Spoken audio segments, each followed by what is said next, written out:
Hello students. मैंने पिछले class में आपको पैरेलल फ्लो हीट एक्सचेंजर के बारे में डिस्कस किया था। आज उसका न्यूमेरिकल करना है, ठीक है। ये पहला न्यूमेरिकल है, थोड़ा ध्यान से देखिएगा। और एक चीज कहना चाहूंगा कि जिसने पिछला वीडियो नहीं देखा यानी जिसने देखा भी है तो वो पहला वीडियो पहले देखे, फिर उसके बाद इसको सॉल्व करने की कोशिश करें, क्योंकि कॉन्सेप्ट उसमें था, यहाँ न्यूमेरिकल अटेम्प्ट कर रहा था, ठीक है। The flow rate of hot and cold water running through parallel flow heat exchanger। एक हीट एक्सचेंजर है जिसमें किस तरीके का फ्लो है, पैरेलल फ्लो है, ठीक है।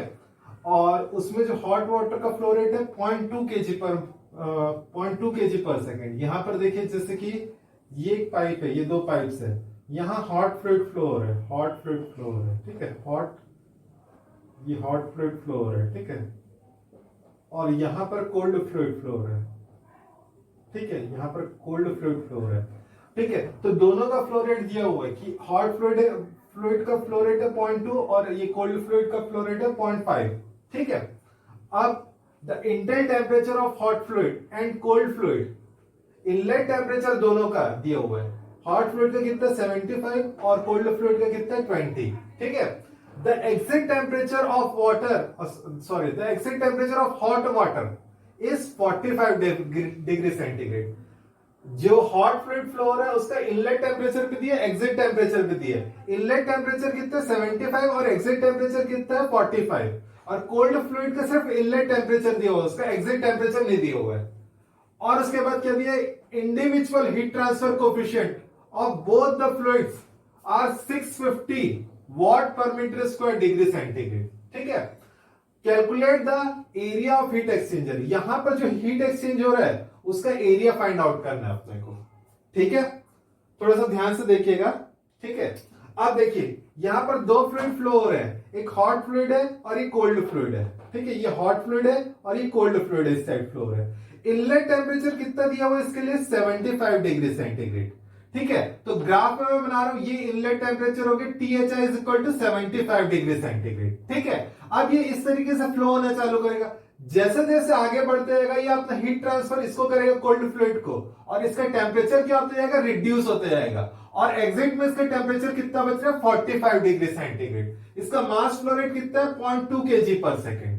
सेम कंडीशन है, यहां पर कोल्ड फ्लूइड फ्लो हो रहा है, यहां पर इसका टेम्परेचर इनिशियल टेम्परेचर कितना है 20 डिग्री सेंटीग्रेड, ये 20 डिग्री सेंटीग्रेड है।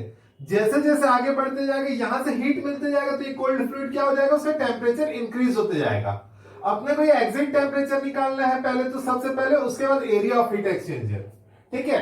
अप्रोच कैसे होगा थोड़ा ध्यान से देखिएगा। अपन ने पिछले क्लास में देखा था Q इज इक्वल टू ये होता है, ये इक्वेशन मास flow rate into specific heat into जो अपने टेम्परेचर का डिफरेंस है, ये हॉट फ्लूइड के लिए हो गया, सेम कोल्ड फ्लूइड के लिए हो गया, into U into A into theta M. Theta M क्या होता है, यहां पर LMTD होता है, ये LMTD मेथड है ना, अपन LMTD मेथड पढ़ रहे हैं, ठीक है। अब ध्यान से देखिएगा, यहां पर मास फ्लो रेट दिया हुआ है कि अपने को MS दिया हुआ है क्या, हाँ दिया हुआ है 0.2 केजी पर सेकेंड। स्पेसिफिक हीट वाटर दिया हुआ है दोनों साइड, तो वाटर का स्पेसिफिक हीट कितना होता है 4.18, ठीक है। और ये कितना दिया हुआ है THI कितना दिया हुआ है अपने को 75 दिया हुआ है, माइनस 45 इज इक्वल टू ये लिख सकता हूं क्या मैं, कोल्ड फ्लूइड का मास फ्लूइड का 0.5 इंटू 4.18 इंटू यहां पर देखो ये एग्जिट का टेम्परेचर है, तो TCO तो अपने को पता नहीं है, आउटलेट में कितना टेम्परेचर है, माइनस इनलेट में पता है कितना टेम्परेचर है 20 डिग्री सेंटीग्रेड। सभी वैल्यू पुट कर दिए, यहां से आप लोग क्या निकालोगे, एक ही अननोन बच रहा है TCO, exit temperature of cold fluid या outlet temperature of cold fluid. ये कैलकुलेट करोगे तो कितना आएगा मैं बता देता हूं आप लोगों को, ये आएगा आपका 32 डिग्री सेंटीग्रेड, 32 डिग्री सेंटीग्रेड। यहां पर एग्जिट टेम्परेचर आ गया। अपना मेन क्या है, एम क्या है, एरिया निकालना। एरिया यहां पर कौन से इक्वेशन में यूज हो रहा है, ये वाले इक्वेशन में, ठीक है। तो यहां पर देखो, यहां से आप लोगों का Q भी निकल जाएगा अपना, Q इज इक्वल टू क्या होगा, m dot CPH into THI minus THO, ठीक है। तो ये m डॉट यानी यहां पर ये दिया हुआ है 0.2 दिया हुआ है इंटू 4.18 दिया हुआ है, ठीक है, इंटू THI कितना दिया है 75 दिया हुआ है, और ये कितना है 45 है, ठीक है। यहां पर देखिए इज इक्वल टू, इसका वैल्यू निकाल लेना टोटल, तो ये Q हो जाएगा, ठीक है, is equal to UA theta M लिख सकता हूं मैं, is equal to UA theta M। यही बस ये वाला इक्वेशन उठा दिया और ये वाला इक्वेशन उठा दिया, दोनों इक्वल है तो दोनों को इक्वेट कर दिया, ठीक है। तो यहां से देखो ये सब वैल्यू पता है, यहां पर अपने को U भी नहीं पता है, A भी नहीं पता है, थीटा M भी नहीं पता है, तो 1 by 1 अप्रोच करते हैं अपन, ठीक है। अब देखो थीटा M का फॉर्मूला क्या होता है, theta M is equal to होता है theta 1 minus theta 2 upon log theta 1 by theta 2। अब ये थीटा 1 और थीटा 2 होता क्या चीज है, देखिए यहां पर ग्राफ में यहां से यहां तक का डिस्टेंस किसको रिप्रेजेंट कर रहा है, थीटा 1 को। तो ये थीटा 1 में क्या लिख सकता हूं, थीटा 1 इज इक्वल टू लिख सकता हूं मैं 75 degree centigrade minus 75 minus 20 degree centigrade, ठीक है। 75 माइनस 20 कितना हो जाएगा अपना 55 हो जाएगा, ठीक है, 55।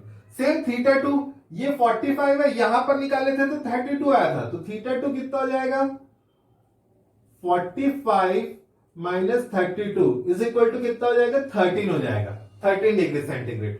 थीटा 1 और थीटा 2 आ गया, उसको यहां पर पुट कर देते हैं, यहां पर थीटा 1 और थीटा 2 की वैल्यू पुट कर देते हैं, तो ये थीटा M कैलकुलेट करोगे सभी वैल्यू पुट कर देना, theta M is equal to आएगा अपना 29.12 आएगा, 29.12 आएगा, ठीक है।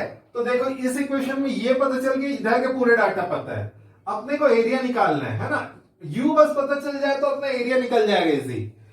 अब आप overall heat transfer coefficient unit 1 में भी पढ़े हो, ठीक है। आप लोगों को पता है Q इज इक्वल टू होता है UA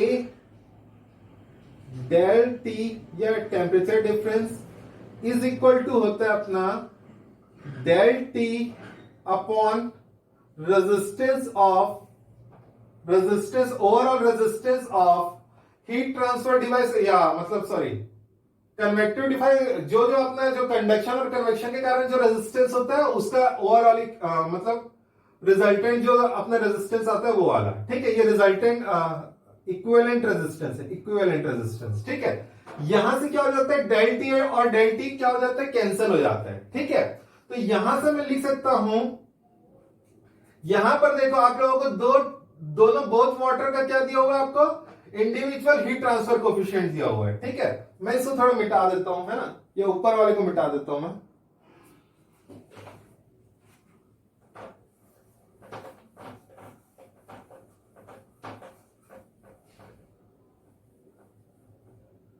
ठीक है। यहां पर देखिए आप लोगों को दोनों जो यहां पर हॉट फ्लूइड फ्लोर है और यहां पर कोल्ड फ्लूइड जो फ्लोर है उसका आपको हीट ट्रांसफर कोफिशिएंट दिया हुआ है, H दिया हुआ है, H of hot fluid and H of cold fluid दिया हुआ है। दोनों को कितना दिया हुआ है 650 दिया हुआ है, 650 watt per metre square degree centigrade, ये भी दिया हुआ है what per metre square degree centigrade. तो देखो यहां पर Q इज इक्वल टू होता है del T upon equivalent resistance, और ये क्या हो जाता है UA डेल टी के बराबर होता है, ठीक है, डेल टी के बराबर होता है। यहां से डेल टी कैंसिल हो जाएगा, तो UA इज इक्वल टू क्या होता है अपना 1 बाई इक्विवेलेंट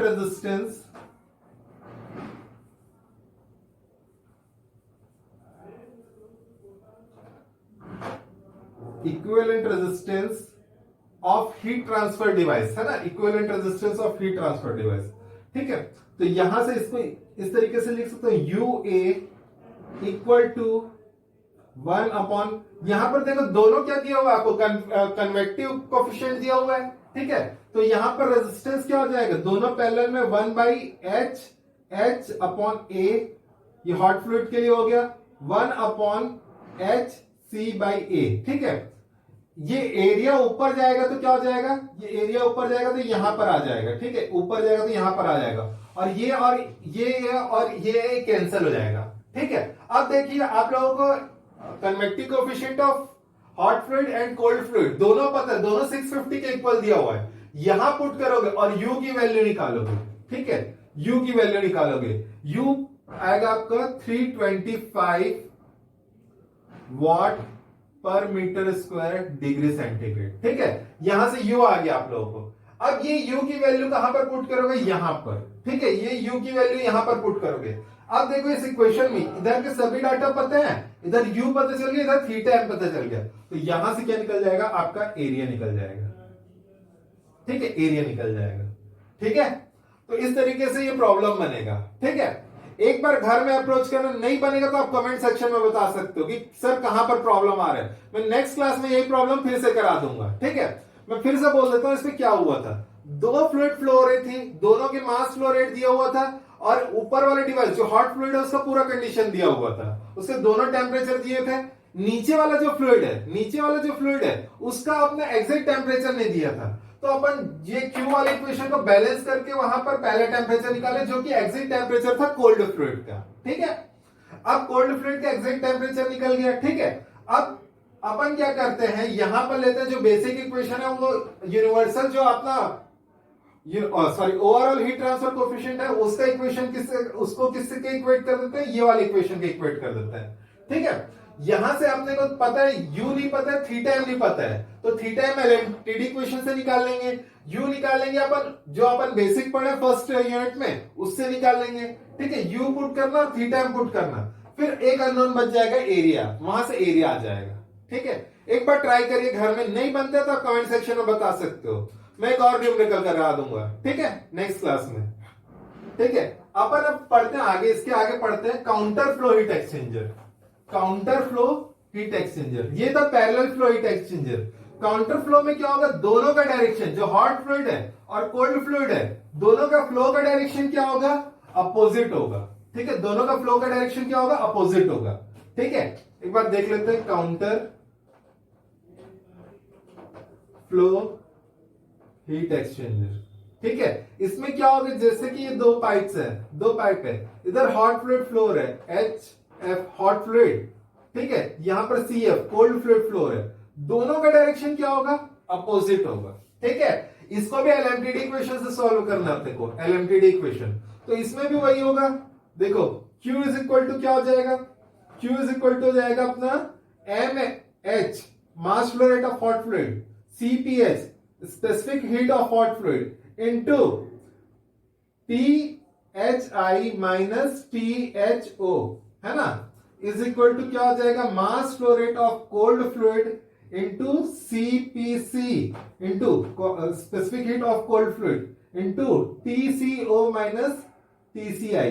ये आउटलेट का टेम्परेचर हो जाएगा, ये इनलेट का टेम्परेचर हो जाएगा, इज इक्वल टू क्या हो जाता है, UA theta M. Theta M क्या होता है, एलएमटीडी होता है, थीटा एम एलएमटीडी होता है। Theta M is equal to होता है theta 1 minus theta 2 upon log theta 1 upon theta 2। ठीक है, अब देखो इसका ग्राफ जनरेट करके देखते हैं। ठीक है, ये अपना हो गया लेंथ, ये पाइप का लेंथ है, लेंथ हो गया ये लेंथ। ठीक है, इधर हो गया टेम्परेचर, टेम्परेचर। सबसे पहले देखते हैं यहां पर हॉट फ्लूइड में, यहां से चालू करते हैं हॉट फ्लूइड, ये मतलब स्टार्टिंग है और ये एंड पॉइंट है। ठीक है, हॉट फ्लूइड यहां से इस डायरेक्शन में फ्लो हो रही है। ठीक है, तो यहां पर टेम्परेचर क्या होगा, जब आगे फ्लो होता जाएगा इसका टेम्परेचर क्या होता जाएगा, रिड्यूस हो जाएगा। ठीक है, तो इस तरीके से चल रहा है, यहां तक चला, ये रिड्यूस होते होते। ठीक है, यहां तक ये स्टार्टिंग पॉइंट था और ये एंड पॉइंट था, तो ये स्टार्टिंग पॉइंट हो गया, ये एंड पॉइंट हो गया। ये क्या हो गया अपना THI हो जाएगा और ये क्या हो जाएगा, THO हो जाएगा। ठीक है, ठीक है, अब देखो काउंटर फ्लो में इसका डायरेक्शन क्या है, अपोजिट डायरेक्शन है, अपोजिट डायरेक्शन है, मतलब ये इस पॉइंट से चालू होगा, ये मतलब स्टार्टिंग है, ये एंड है। ठीक है, ये स्टार्टिंग है, ये एंड है, ये स्टार्टिंग है और ये एंड है।